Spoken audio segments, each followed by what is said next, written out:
No, in the mid-80s, people wouldn't say, do you want a drink? They say, do you want a line? And along this fucking bar, it'd be all lines of cocaine. This is my hotel in Ibiza, Pikes Hotel.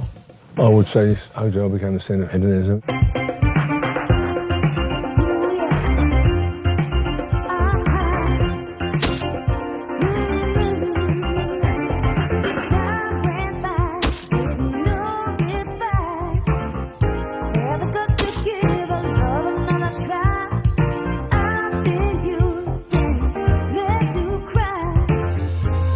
Ibiza was an island where you could come to and be yourself.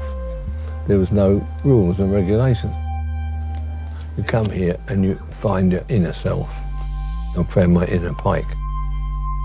All of this I built over a 20-year period. This is the main way to the tennis court. Freddie used to play tennis here with me. Freddie became a regular visitor. That room there, it's called Julio Daisy Suite, Julio's. So Freddie said to me, is it called Julio's? I said, well, it's named after the international singing star. He said, but Pike, what about me? I said, well, you keep singing, Freddie. I'm not making any promises, but maybe one day I'll put your name on something. We've done the back, we call it Freddie's Bar. This was my room here when I was married. I was dating Grace Jones, and I went out with Grace, and we came back at night. It was all dark and everybody's in bed. So we walked along this path here from the tennis court, and all the gowns were strewn in the shrubs.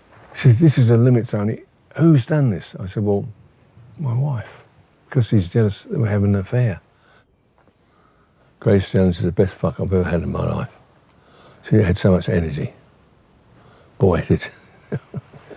How old are you now? 83. I've slept with in excess of 3,000 people. I'm a sex addict, but I'm not ashamed of it. I was diagnosed with a double aorta, and what it meant was I was pumping 2 litres extra. The average man such as you is pumping 5 litres a minute. I was pumping 7. Where did the extra 2 litres go? Into my dick. So it wasn't my fault. I fucking, big fucking cock, get down, you bastard, get down. Don't answer me back, get down. But they'd come up again, see? They call me the fucking machine. I've made love with men. I'm not a gay.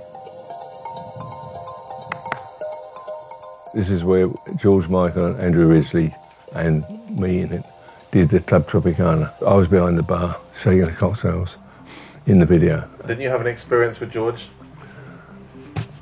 Sort of. It was a love story between George and I. He was a great, I loved him. Didn't realise he was a star, and so it makes him more of a star. Okay, let's walk this way, folks. Over the years, there's been many stories here, but a lot of them can't be public. You've got to be very careful when you're supplying drugs, but if I said no, they'd leave the hotel. A good example was, he said, you've got to get me coke, and I'd have to have 5 grams a day, top quality. So I said, okay, leave it to me. So I thought about it. I went down, I approached the police chief. I said, I want to supply cocaine to one of my guests. Well, you do, I'll put you in jail. Who is he? Oh, I've heard of. So he said, well, Pike, leave the office, say no more. So I supplied 5 grams a day. One night, I was at the bar here. I turned around, there's a girl sitting there, and very, very attractive. And the bar said, you know who that is, Mr. Pike? I said, no. That's Pepper from Salt and Pepper. I thought, I've got to get some coke. Racked up 2 lines, I hoovered it down. As soon as I took it, it was ketamine. Pepper was there and she said, Tony, I'm so sorry this happened. I said, baby, I'm suffering very badly, darling. I've just done bloody ket. I said, I'm in the KO. Kylie Minogue was a lovely, lovely girl. She's Australian, of course. And so I really fancied her. I said, look, baby, I've got a boat in the harbour. Why don't we go in the boat away from prying eyes? And so we went off on the boat and we spent 5 days just cruising around. We weren't intimate, but we had a lovely, lovely time. And I would never say a bad thing about her. I live a dangerous life. Key to happiness, in my opinion, is total freedom. I'm nobody special, but I am different.